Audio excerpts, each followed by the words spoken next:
No. You rise to the occasion. Experience comes with age, and I've been hearing a lot about age, you know. We are now, and I finally get to check that off my list, and I knew this was going to be a big fight. The build up for this is huge. The press conferences are entertaining. It's a spectacle.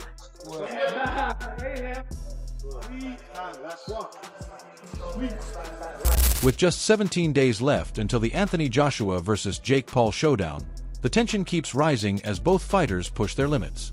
Training is now at its peak, with Joshua sharpening his power, timing, and footwork while Jake drives himself through intense conditioning to keep up.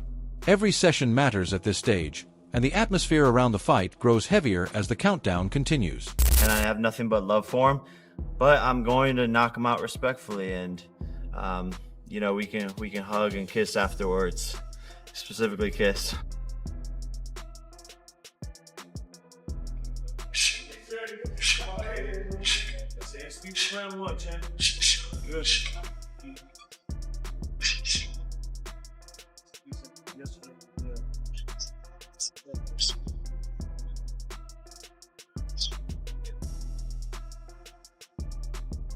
Anthony Joshua's training camp ahead of his fight with Jake Paul is already in full swing, and it's a major shift for him this time, as he changed his training camp.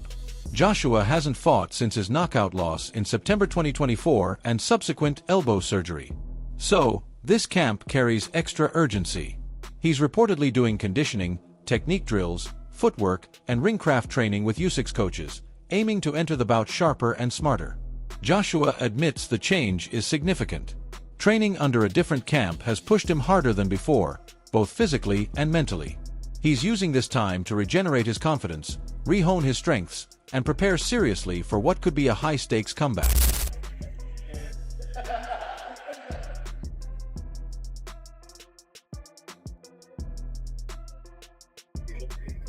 Anthony Joshua begins his mornings with intense ice baths to strengthen his body and speed up recovery during camp. The freezing water helps reduce inflammation, keeps his muscles fresh, and boosts his mental resilience. Joshua believes these cold therapy sessions sharpen his focus and prepare him for heavy training later in the day.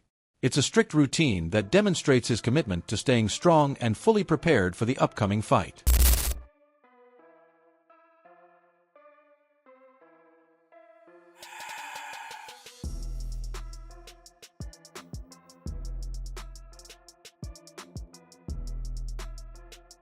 Anthony Joshua immerses himself in a training environment known for discipline, precision, and constant refinement. Surrounded by experienced coaches who built their methods around sharp technique and strategic awareness, he tackles each session with purpose.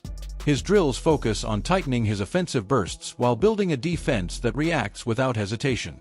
Coaches monitor his rhythm, foot placement, and punch variation, pushing him to evolve beyond his previous habits. Observers watching from ringside notice how he responds to every correction with seriousness. Instead of relying on natural strength, he works to enhance his understanding of angles, distance, and counters.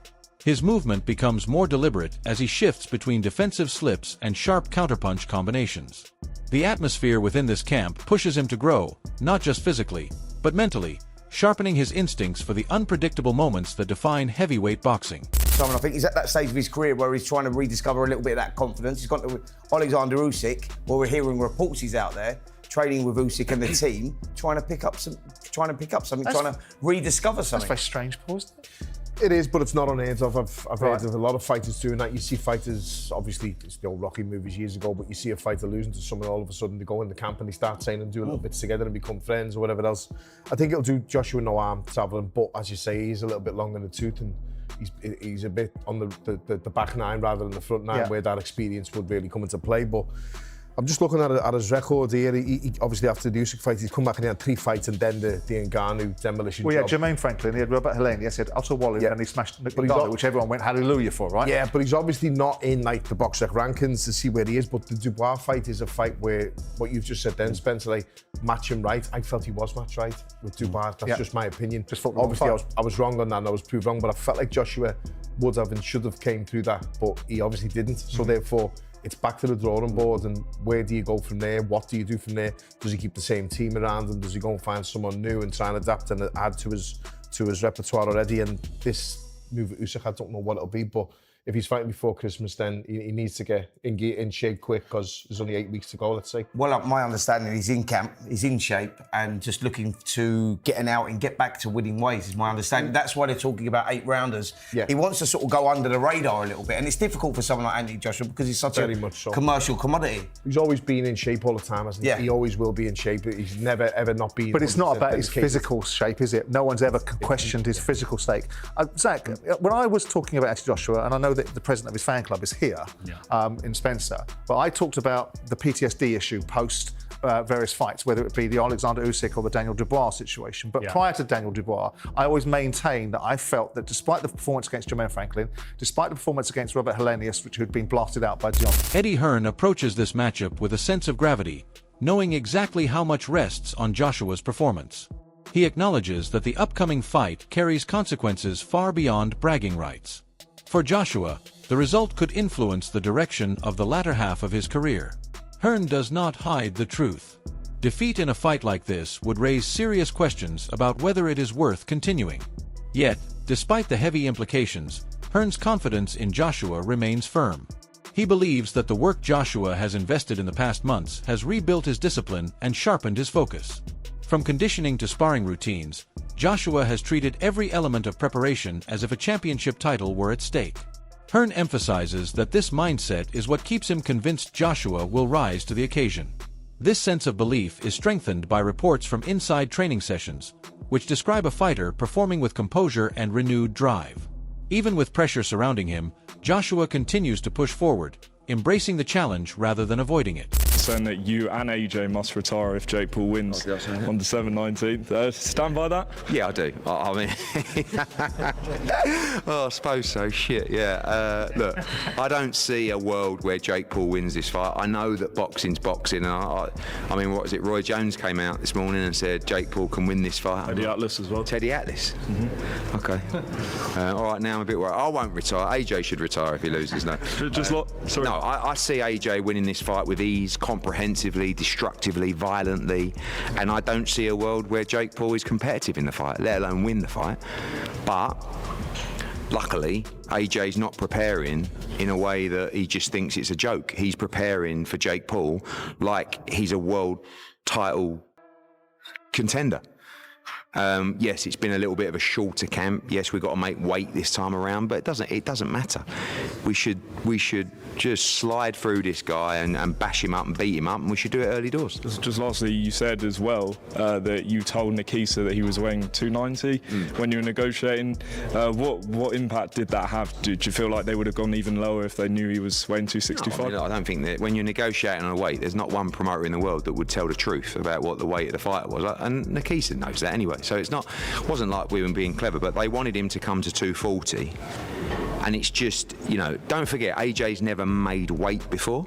So all of a sudden, he's tried, he'd been in camp for, 2 or 3 weeks, and he's probably sitting at, 260, 265. And it's like, you got to make 240. One reason Joshua's confidence remains high lies in the level of sparring partners he has welcomed into camp. Footage shows him trading punches with high-level heavyweights who bring different strengths into the ring. Jared Anderson, known for his explosive power and relentless pace, forces Joshua to stay sharp defensively. Anderson tests every reaction and punishes slow movements, demanding that Joshua stay alert from the opening bell to the last second of each round. Frank Sanchez adds an entirely different challenge with his technical style. His ability to glide around the ring, slip punches, and maintain balance pushes Joshua to adapt. Against Sanchez, Joshua must think quickly, adjust his footwork, and approach exchanges more strategically.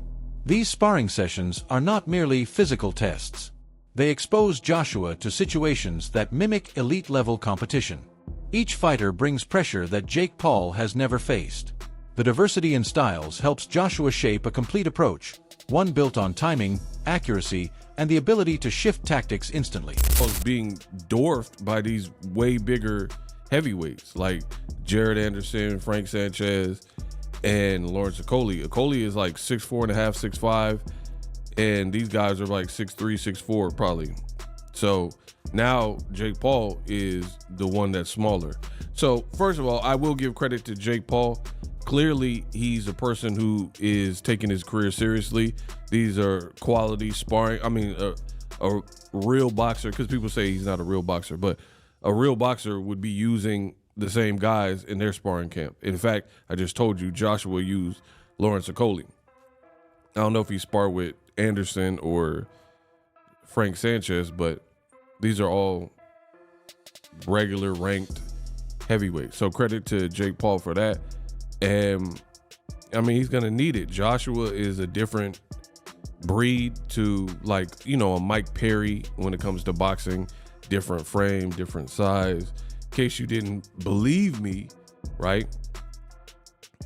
Jake Paul, this is what MVP Promotions posted. So Jake Paul top sparring, right? Heavyweights. And here's some pictures of Joshua with Lawrence Okoli.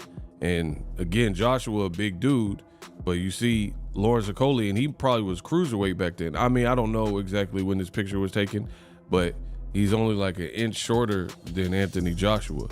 And now, as he's moved up to the full heavyweight, he has filled out more. You see, he looks even bigger than when he was a cruiserweight. Now, I gotta research it, but I want to say I thought Lawrence... Tony Jeff looks at Jake Paul's journey from the perspective of someone who has watched him steadily improve over several years. He acknowledges that Jake began his boxing pursuit with limited skill, but gradually embraced the commitment needed to become competent. Jeffer highlights the improvement in Jake's fundamentals, particularly his punch mechanics, awareness of distance, and discipline in training. He credits Jake for seeking guidance from experienced coaches and pushing himself far beyond what many expected from a newcomer. According to Jeffer, anyone claiming Jake has not changed simply has not seen his progression.